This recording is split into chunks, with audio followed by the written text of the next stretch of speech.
नरसिंहवाडीत दत्त मंदिरासमोर कृष्णेचे पाणी.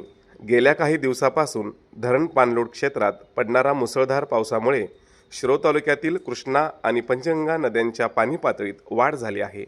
नरसिंहवाडी येथील दत्त मंदिरासमोर आज कृष्णा नदीचे पाणी आले आहे.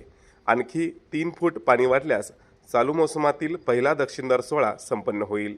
पाण्यातून भाविक दत्तदर्शन घेत आहेत. शिरोळ तालुक्यातील तेरवाड, शिरोळ, राजापूर बंधारे पाण्याखाली गेले आहेत. तर कुरुंदवाड अनवडी पुलावर पाणी आल्याने हा पूल वाहतुकीसाठी बंद करण्यात आला आहे. देवस्थान माजी निस्तक गिरी दत्तात्रय पुजारी आज पाहता सकाळपासून कृष्णा आणि पंचगंगेची